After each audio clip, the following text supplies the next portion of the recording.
Big boss Malayalam season 7-ൽ നിന്ന് രണ്ടാമത്തെ ആഴ്ചയായിരുന്നു RJ Binsi പുറത്തായത്. ഇതിനുശേഷം അപ്പാനി ശരത്തുമായുള്ള സൗഹൃദമാണ് ബിൻസി പുറത്താകാൻ കാരണം എന്ന രീതി പ്രേക്ഷകർക്കിടയിൽ ചർച്ചയായിരുന്നു. ബിൻസി ഹൗസിൽ തുടർന്നിരുന്നുവെങ്കിൽ അപ്പാനിയുടെ കുടുംബം തകർത്തേനെ എന്നാണ് പലരും കമന്റ് ഇട്ടത്. ഇപ്പോഴിതാ തന്നെയും അപ്പാനി ശരത്തിനെയും ചേർത്തുള്ള വിവാദങ്ങൾക്കെല്ലാം മറുപടി നൽകിയിരിക്കുകയാണ് RJ ബിൻസി. അപ്പാനി തനിക്ക് സഹോദരനെ പോലെയാണെന്നാണ് ബിൻസി പറയുന്നത്. വിവാദങ്ങളും കോലാഹലങ്ങളും കണ്ട് ശരത്തിന്റെ ഭാര്യ തന്നെ വിളിച്ചിരുന്നുവെന്ന് ബിൻസി പറയുന്നു. ഷോയിൽ നിന്ന് പുറത്തായതിൽ സങ്കടമുണ്ടെന്നും എന്നാൽ പുറത്തിറങ്ങിയ ശേഷമുള്ള ലൈഫ് താൻ ആസ്വദിക്കുന്നുണ്ടെന്നുമാണ് ബിൻസി പറയുന്നത്. ബിഗ് ബോസ് ഹൗസിൽ ഒരു രഹസ്യവും നടക്കില്ലെന്നും ശരത്തേട്ടനെ ഹഗ് ചെയ്ത ശേഷം ചെവിയിൽ പറഞ്ഞത് കപ്പടിച്ചിട്ട് വരണമെന്ന് മാത്രമാണെന്ന് ബിൻസി പറഞ്ഞു.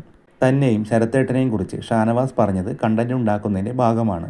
കണ്ടന്റ് ദാരിദ്ര്യം വന്നപ്പോൾ എന്തെങ്കിലും വേണമല്ലോ എന്ന് കരുതി പറഞ്ഞതാകും. പുറത്താകുന്നതിന് 3 ദിവസം മുൻപാണ് താൻ അക്ബർ അപ്പാനി കൂട്ടുകെട്ടിലേക്ക് പോകുന്നത്. അധികം കമ്പനിയൊന്നും ആയിട്ടില്ല. പേഴ്സണൽ ഫേവറേറ്റായി ആരുമില്ലെന്നും ബിൻസി പറഞ്ഞു. അവസാന 3 ദിവസം അപ്പാനി ചേട്ടൻ്റെയും അക്ബറിൻ്റെയും അടുത്തുപോയി ഇരിക്കുകയായിരുന്നു. താൻ മാത്രമല്ല സരിക ചേച്ചി, ബിന്നിയും എല്ലാം ഉണ്ടായിരുന്നു. അപ്പാനി ചേട്ടൻ തനിക്ക് ചാച്ചനെ പോലെ എന്നാണ് താൻ പറഞ്ഞത്. അപ്പാനി ചേട്ടൻ വളരെ ജെന്യുവനായ വ്യക്തിയാണ്. താനും അതുപോലെ സാധാരണക്കാരിയാണ്. അതുകൊണ്ട് പുള്ളിയോട് സംസാരിക്കുമ്പോൾ ആങ്ങളയോട് സംസാരിക്കുന്നത് പോലെയായിരുന്നു. ചാച്ച എന്ന് അപ്പനെ മാത്രമല്ല ആങ്ങളെയും വിളിക്കും. ആ വൈബാണ് പുള്ളിയിൽ നിന്നും തനിക്ക് കിട്ടിയിട്ടുള്ളതെന്നാണ് ബിൻസി പറഞ്ഞത്. തന്നോട് ശരത്തേട്ടൻ ഏറ്റവും കൂടുതൽ സംസാരിച്ചത് ഭാര്യ രേഷ്മയെക്കുറിച്ചായിരുന്നുവെന്നാണ് ബിൻസി പറയുന്നത്. ശരത്തേട്ടൻ്റെ ഭാര്യ തന്നെ വിളിച്ചിരുന്നു.